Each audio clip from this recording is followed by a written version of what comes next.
Hi, this is Sarah Simmons from NBC The Voice, and you're listening to Dispatch Radio.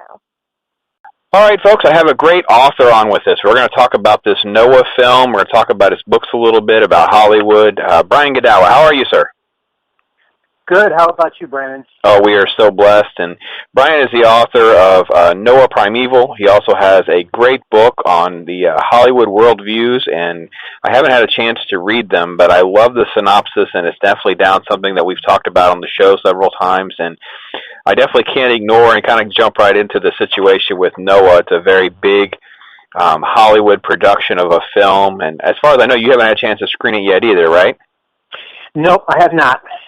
Well, I have a very close source that I trust very much. He has gotten to see an early screening. He gave me some insights on it, and I kind of wanted your thoughts, and we could talk a little bit about what are some of your concerns. Because for me, Hollywood got off to a really rough start because they hired Darren Aronofsky. This was his baby.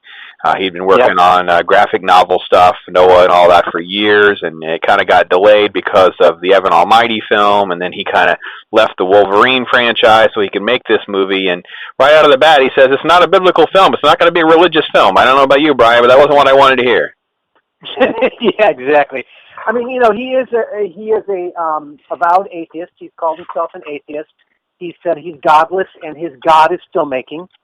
So whatever stories he tells and whatever he's interested in, he sees them as symbols to express his own personal worldview, which will, of course, be that secular, atheistic worldview, whatever it is.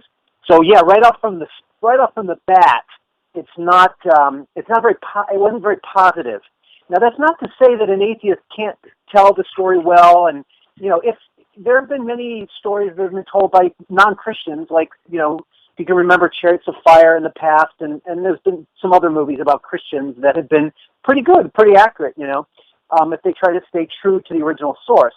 But going into Noah and having that particular background, and Aronofsky is also known to be a filmmaker who does very dark, unsympathetic heroes. Now, there's a place for those movies, and they're usually in the, you know, the smaller movies or the low-budget movies, you know, movies that he has made, and he's done well doing that. But when you're about to make a tentpole picture, you know, when the studio puts in $120 million into making a tentpole picture, you know, they usually make very sympathetic heroes, and it's anathema for them to make dark, unsympathetic heroes. And so the questions that have been rolling about has been, you know, and I didn't see the movie, but I read an early script, and I did a critique of it on my blog, on the web, and it went viral, and so a lot of people have been quoting me, but, you know, I was very careful to say, look, this is a critique of the script, it's not necessarily the movie, a lot can change from script to screen, but nevertheless, Darren Aronofsky had sort of himself explained that he saw the story of Noah as basically the first environmentalist. So right off the bat, he was sort of expressing he had a different agenda for this sacred story of Noah than what most people would, you know, see is the purpose or the agenda in the Bible. And so, yeah, all these factors conflating to really be almost a negative perfect storm, you know? Well, and I think where we have to go with this, folks, and Brian nor I are advocating a boycott by any stretch of imagination. I think he would agree with me that, you know, you got to educate yourself, know what you're getting yourself into, make a responsible decision with your money, decide what you want to support and not support. And I think with what I understand about Aronofsky, there's really two pieces of the film for me that I really have a problem with, and this is just going into it. And you touched on it a little bit with the portrayal of Noah, and there's a scene in the film where, you know, Noah almost becomes an insane version of Abraham, wanting to, you know, kill the son's pregnant wife, and there's this whole sort of thing about life, and it doesn't quite fit the model of Noah that we understand, especially from Hebrews. You know, this is a righteous man that was plucked out of this world of sin for this divine purpose. So to get away from that framework is exactly what you're saying is Aronofsky's ballywick. This is what he would be known to do, and it seems very contradictory to the Noah story. Yeah, but now that it doesn't seem wise by Hollywood movie standards. You know, I mean, the studios really want to make the most amount of money, and they have these rules. Or whenever they make tentpole pictures, you know, they stick to these rules because they're time tested for making money. In fact, people complain about these tentpole pictures being too formulaic at times, right? Absolutely. I'm not even saying it's a moral problem. I'm saying it's an odd curiosity to me. Why would they do the very thing that does not tend to make more money on the big tentpole picture? Now, that's not to say that it won't do well. It might do well. There have been some big movies in the past that have been, kind of dark, or at least, I think there might. I think there may be. I can't off the top of my head think, but I think it puts Christians in a precarious situation, Brian. I want your opinion on this, because to me it's a lose-lose for us. Because if we go to see it and we dislike it or we critique it, then we're called fuddy-duddies. And if we boycott it and it's not a success, then we're just too prudish and we're not open to new ideas and all this other stuff. So it's a lose-lose for us, because Hollywood, if this thing opens to around 40 to 60 million, they're going to pat themselves on the back. And I'm not sure it will. I'm kind of up in the air, because I think this weekend's going to be the tell. It really depends more on how Divergent and Muppets open for us to really see a little bit of where the Noah money is going to lie. However, you touched on the environmentalist thing. It's already a polarizing topic. So you got a polarizing director. You're already being you're being open and honest that you're creating a polarizing depiction of Noah, and then you have this environmentalist theme. So it's not just God purging sin from the earth so he can have a fresh start. It's an environmentalist theme, because man is to blame for what they've done and not been good stewards of the earth. See, godly people are not good stewards of the earth, and I really don't get this. I really don't.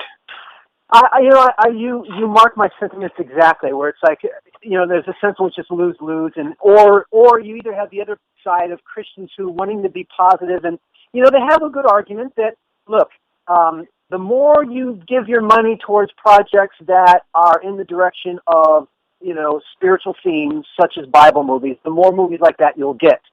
But the problem is if those movies come out and they don't have the same worldview that we have, and I'm not talking, they don't have to be perfect. They don't have to be exactly every jot and tittle of what doctrine we believe. But I think Christians are a little bit more tolerant than that. They accept a certain amount of creative license, and they realize that movies aren't going to be perfect and all that. But if you're going to hit really important themes and meanings, and especially in a sacred story, if you're going to change that meaning, so you're always going to have some Christians who are on the fringe that complain, oh, he didn't make the ark out of gopher wood, and therefore it's not biblical, and that's ridiculous. But little details like that aren't what matters, and most Christians don't care about those. But what they do care about is, what's the meaning? And like you said, if the story the original story has nothing to do whatsoever with the environment, in fact, God destroys the entire environment because of man's sin, which shows you how man is really over the environment is not over man. So when you change that theme in the Bible to something that's very contemporary and secular in its agenda in terms of environmentalism, which is an elevation of the earth and et cetera, if that's what's being done in the film, then that's going to be problematic because most people aren't going to like it. Now, I happen to think that if they may, the script that I critiqued, I stand by my critique of the script, which I bring out the positives and the negatives, and I also critique Christians who are extreme and throw the baby out with the bathwater. However, I think at the end of the day, I really think that if the movie's really well done, it's probably going to do well. Will it do really super well? I don't know. It probably will do okay, because whether or not it's got these negative edges to it, it still is one of those universal stories that is truly universal all over the earth. Everybody's got flood legends, right? Every religion, loves this. And if it's not what's the word? If some of these Muslim countries are, of course, censoring it, and if it's not censored in too many countries, if it's really well done, it will probably still do well. I just think that when I read the script, I got the sense that, wow, a really unsympathetic Noah, like you had mentioned, most Christians' picture of Noah is not that dark. And it's not even necessarily a matter of, hey, well, no, let's put it this way. It's not only the fact that, hey, the Bible doesn't depict them that way, but it's like, in general, people don't tend to like dark, sympathetic heroes. They like to have someone that they really can care about and not worry if they're a murderer or not, But my point is that if the movie is well done, I think it will probably do well.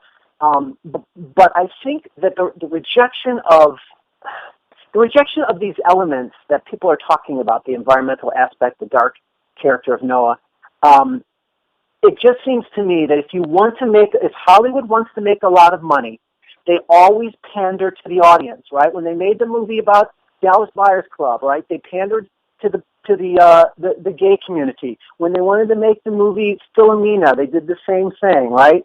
When they made Harvey Milk, the story of Harvey Milk, they made a story that they didn't want to offend that gay community. Well, why would they want to offend the Christian community? Wouldn't they want to make something that is more in line with what the Christian community wants if they want to make a lot of money? And so that, to me, is quite concerning. We're talking with Brian Godawa, and we're sharing that we're of like minds here, folks. I'm sorry if you're not getting a debate or disagreement here, because we're really analyzing the movie Noah. There's a lot of other religious films that are coming out in a short period of time, as well as some other stuff later in the year and down the road. And really, the biggest issue I have, and first let me back up and say and give you evidence to prove one of your points, was the Bible miniseries was a success, and it has very many scriptural flaws that don't deviate from the overall message. I had Sunday school kids pointing out that Moses doesn't take off his shoes. Does that make it something like you say, we don't throw out the baby with the bathwater here? They still got the bigger picture here we can use as a teaching tool. However, with Noah, the risk is, and the concern that I have, and I've people that are asking me already, they're calling me and asking me, is I'm not a big fan of a film that is going to completely mislead people from my religion. So if you're portraying a story that is completely false, and I want to go back to not Passion of the Christ, but go back before that, Last Temptation of Christ, where you went into territory that is in direct contradiction to my faith, and that's where I have a problem. And Noah, I'm worried that Noah has many of those elements, that it has elements that are very contradictory to Scripture. And like you say, if you're wanting the Christian audience to support your film, we're supposed to be cheerleaders of thank you, Hollywood, for making a movie that is down my faith and down my theme, then why are you modifying it so far from what I like? Yeah, let me put in a good word on the side of heroes with flaws. And that is, I want to give a qualification here. Many Christians do have an inaccurate picture of Noah, because when they read the verse in Genesis where it talks about how Noah was a righteous and blameless man, he walked before God, that does show that he has a close relationship with God. But nowhere in the Bible does it ever say that righteousness means sinless. Only Jesus was sinless. And so as Christians, we have to acknowledge that even though there's a righteousness, it's a righteousness of faith. And even faithful men like Abraham faltered in their faith, right? Abraham laughed and didn't believe God when he said he would bring a child to him. So even faith is imperfect. And so just because a hero has a flaw doesn't mean it's not biblical. In fact, in my novel, Noah Primeval, I actually have a Noah who is cursing God and runs from him, and he doesn't want to be involved because he wants to be left alone. He hates evil, but he doesn't want to, he just wants to be left alone and protect his own family. And he has to realize his own flaw, that no, God cares about the evil in the world, and you shouldn't try to cloister yourself. You must fight evil. You must stand against it. So my Noah, too, had a flaw, and he learned through the flaw what it was, because that's what a good story is all about. So don't be against a hero with a flaw. However, and this is where you get into subjective things, but I think it bears itself out in movies that are more popular versus movies that are not. The darker those characters are, people tend to be less interested in them.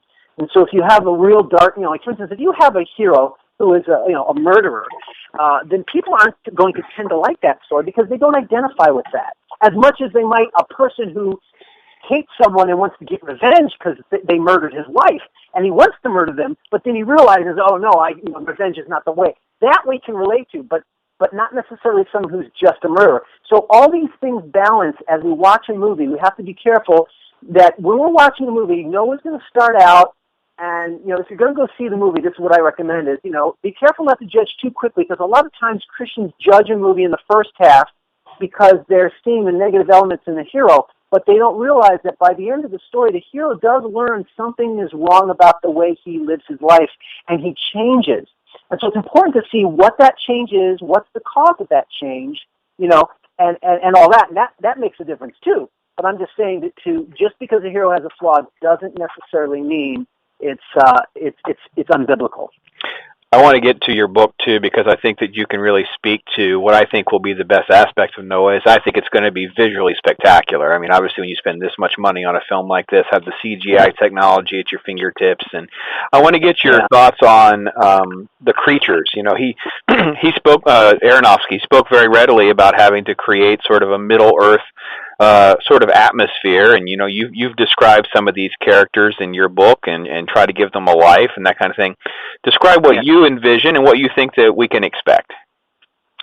Yeah, well, word on the street is, and this is kind of consistent with the script that I had read, was that there are what the Bible calls watchers, and watchers are angels that basically came down from heaven to watch over mankind. And the way that they're depicted in the movie, I've heard that they're like rocky giants made out of rock when they hit the earth and stuff. And I think they even had multiple arms in the graphic novel and in the script. I don't know if they have that in the movie or not. But these watchers end up helping Noah build the ark, and they're kind of there to help Noah. But the thing is that's a fantasy element that, again, I don't think just because a movie has creative license and takes some liberties doesn't mean it's wrong. The key is it basically consistent with the basic biblical picture? And the biblical picture does indicate that there are watchers or angels who come down from heaven. And the book of First Enoch, which is not a scriptural canonical book, but it is a book that the New Testament does affirm, and it does indicate some connections with the Old Testament. But there, in that book, we read about the watchers who come down to earth, and that there are some angels who help Noah build the ark. And these kinds of things are like legendary elements and such. And again, I don't see that they necessarily contradict the Bible.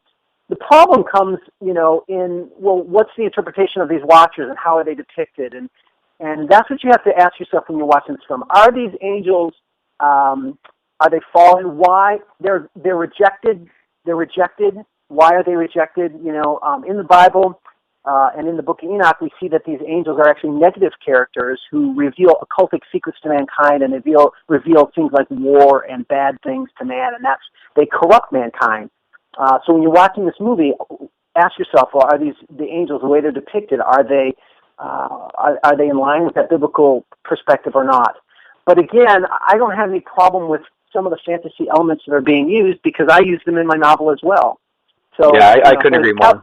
Yeah, have some latitude. There's another element too, like how does God call the animals? There was this I thought it was really cool the way that they were called in the script. Again, I don't know if this is in the movie, but in the script, it's like these threads of water kind of go out from the ark, and they call the animals, and the animals follow the water back to the ark. And it's kind of cool, Of course, it's all made up, but who knows how God called them? He did it miraculously. So, allow a certain amount of creativity. But the important thing to ask yourself is like you said earlier, what's the overall worldview? What's the overall meaning and purpose? Why is God destroying the earth ultimately? And what is the story teaching? What is the hero's journey? What does Noah learn as a hero through this journey? And so I come from the school of don't boycott necessarily. Don't go to a movie. I think if the movie's not very good, it's just not going to do well because that's what happens. And if the movie's really good, boycott's not going to stop it anyway because word of mouth will spread. So I think it'll just naturally, the movie's success or lack of success will be as a result of its own quality. However, I'm definitely of the school that says, look, this is an opportunity that we've never had before. How many times have you ever has anybody who's not a Christian been willing to talk to you about Noah and the ark? Most people dismiss it, think it's ridiculous, it's a fairy tale, yada, yada.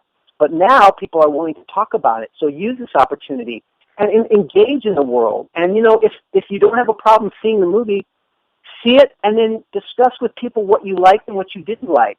And if you feel like you're going to be offended by the movie before you've seen it, well, then don't go see it. But keep an ear out for who has watched it. Check my movie blog. I'll be writing about what I thought of the movie after I saw it. And maybe it may not be as bad as you thought, and being open to the fact that there's sometimes a lot of good in movies that have bad. And what I'm saying is no movie is perfect. All movies are mixtures. And so this movie, too, may have some good and bad. I think, like you said, that this is going to be the most powerful presentation of the flood and the ark just in general that we've ever seen. It will make it so much more real and potent than anything I've ever seen before. And that's one really good element because it will make the Bible story come alive in the visual sense that I think is very valuable. Well, and I think that we can point to, and I use this a lot, I do speak on creation and science a lot, and I point to the flood as being one of the most underrated, most significant events in Scripture, because the flood is a dividing line between creationism and pure scientific evolution that's widely accepted because of how it would affect scientific elements and principles of how we measure dates of the earth and those kinds of things. And one of the things that I will point to our listeners and readers too, and yourself as well, I don't know if you've seen the early IMDb scores. I got a email from the publicist. We were talking about this because we already have like 176 reviews for a film that's not offering public screenings, and it's got like 91 tens. I'm like, are they trying to stack the deck and load the deck here to get this thing off to a really big start? It kind of looked that way, and I thought that was kind of an odd thing as a backstory. I wanted to contrast this, if you got a few more minutes here, if any early thoughts of another big film, but he's a different kind of filmmaker. Ridley Scott is directing the Exodus film, and Christian Bale is not a Russell Crowe. And their approach so far has been very quiet, kind of behind the scenes, not a whole lot of this flamboyant press that Aronofsky kind of brought on himself with some of his comments. Do you have any early insights or any thoughts on how Exodus is coming along? No, but you make a good point because it's sort of like they're flying in under the radar because really this movie, Exodus, is, in terms of the setup, it's not too different. I mean, Ridley Scott is an atheist. I mean, look, the last movie he did, Prometheus, was all about aliens seeding planet Earth, and Jesus was an alien. Okay, so he's, Ridley Scott is an atheist as well, telling the story of the Exodus. So, in my mind, I'm thinking, oh no, here we have another secularist who's gonna, he'll probably tell the story somewhat consistent with the text because he knows that, a lot of religious believers will like that. But look at it. Whatever worldview you have, you're going to always spin the story to express your worldview. And so as a secular and humanist, Ridley Scott, who's an awesome, director and awesome filmmaker, he's going to spin that according to his secular worldview too. But how he's going to do it, I don't know. We'll have to wait and see. But it is interesting. I think that in some ways it's probably going to be, it might even be worse than Noah because, he has done decidedly pagan movies. Ridley Scott did Gladiator. And in Gladiator, that was a movie that they deliberately said, the writer said this and the producer as well, that they made Gladiator to be against the typical pro-Christian sword and sandal pictures of the 60s, right? And they wanted to make this a pagan story that was pro-pagan, right? So, Ridley Scott already has this sort of history of doing these things that are not these movies that don't have very conducive worldviews towards Christianity or Judaism. So I don't have a lot, I'm kind of apprehensive about that movie as well. But I don't know, I haven't gotten to read the script or anything.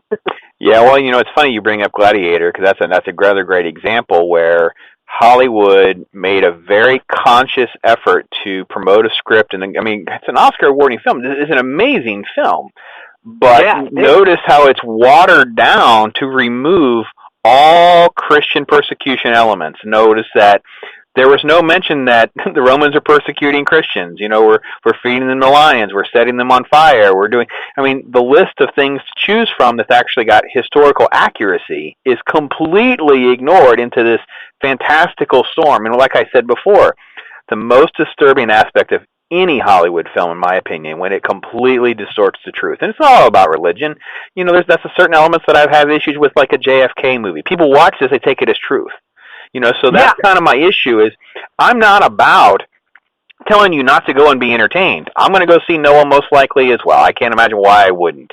But reality is, it becomes something that I can use in my conversation starter and say, listen, well, I like this, I didn't like that, or I like this, and I didn't like that. It says, it's a shame that they didn't keep this scriptural. So people will go, well, what do you mean by that? Well, let me tell you what I mean by that. And that's kind of the whole point of why we should support these kind of films, because you need to put them into your arsenal of preaching the gospel.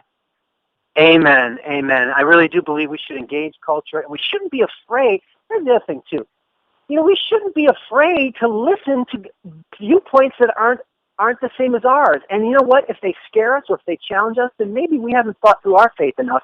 And that's the good element is if you're afraid of this movie, and then maybe you need to reevaluate your faith more and have a little bit more substance to it.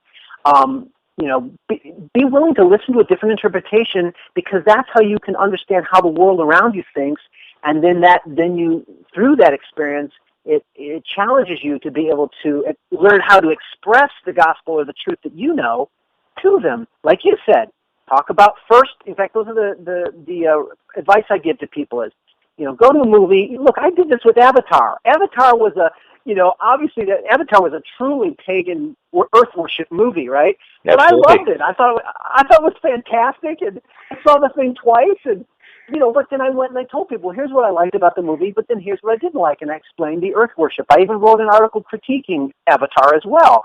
But it's like, don't be afraid to expose yourself to these other viewpoints, but then let that challenge you to learn how to say, well, here's what I liked about it, because there's going to be a lot of good things about Noah. I actually think there will be. I'm pretty confident. I agree. I agree as well. Brian, I'm not keeping you too long, am I? No, not at all. All right. So do you think Noah, part of the challenge? We're just going to back up. Let's try a different angle. Because one of the problems that I have when I teach on Noah and I teach on the flood story, and especially when I tie it to creationism and science, and like I said, the secular evolutionist kind of thing, is everybody wants the Sunday school vision in their head where they got, it's this nice calm boat with giraffes' heads sticking out a window, and when you started to try to think through things logically, it's one of the things I always try to tell them is how old were the animals on the boat? Do you think they were fully mature lions and tigers and bears, oh my? Or do you think possibly these were young, vibrant, haven't reached their prime yet? They would live for a long time so God can replenish the earth. You get people thinking. The whole point is that, why does your faith have to be sort of like boxed in behind like security walls? Your faith should be a constant relationship with God to grow and change as you grow and change. And I think something like this, whether it be through film and television, we haven't even touched on the other films. I got to see Heaven is for Real. God's Not Dead comes out on Friday. There's plenty of things to talk about our faith and kind of expand our sort of resume of what God's doing in these different avenues, right? I agree with you. One of the ads for my own book, Noah Primeval, is that the headline is, "This Ain't Your Sunday School Noah's Ark." Yeah, I saw that. I agree with you that a lot of, I think, in fact, I would argue that there are some pictures of Noah's Ark that we learn through Sunday school that are not biblical. And evangelicals don't have biblical view either at times. Absolutely. And I think that that's important. And that's one of them. Like, for instance, the wickedness and evil of the world, and like you said, we have these little Sunday school images of the cute little animals and all that. But think about the meaning of that story. And the real meaning was mankind was so evil and so violent and violated God's created order in so many different ways, whether it was, the violation of violence and rape and all that kind of stuff, but also idolatry, and worshiping the earth and worshiping other things. And mankind was so evil that God destroyed everyone but 8 persons. And think about it. How hard has it been for us to describe or to defend God's justice, when to secular people or godless people to say, what kind of a loving God would kill everybody? Well, now you have a movie where it makes that actually feasible. And all these godless secular people are going to be watching a movie that will be reinforcing the notion that mankind is so evil they deserve to die, and they're going to watch it and they're going to say, yeah, he does. So you see what I'm saying? That no matter what this movie, no matter what other environmentalist angles or what have you, there's going to be one powerful theme that I think is definitely on our side, and that is it really reinforces a truth that many godless or secular people deny, and that is mankind is evil and deserves to be judged. And I'm thankful for that. I am too, and Brian, you or I are the ones that need to be on the Bill Maher show when he makes these comments.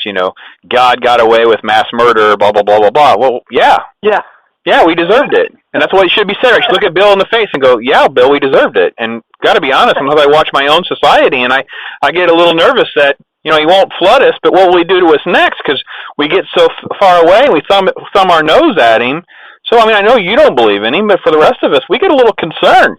I don't know about that.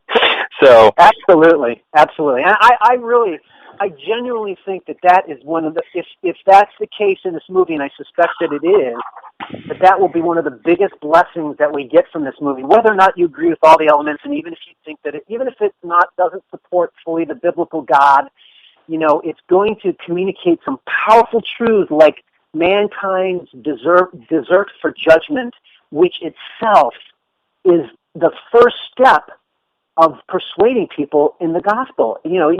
Until people realize that they're sinners, they can never learn or they can never accept that they need a savior, right? And so Amen. That's how I intend to see this movie, and I hope other Christians will as well, rather than just attacking it. If you don't agree with it, fine, but try and find the things that are truthful, that connect with you, with the gospel or with what you think is true in the Bible, and focus on those points and talk to people about them so that you won't be this naysayer who just criticizes everything, but rather you'll be respected as a person who says, wow, they had some insights, because if we just attack things all the time, people don't listen to you. They just, they picture you then as just a naysayer or, a critical, judgmental person.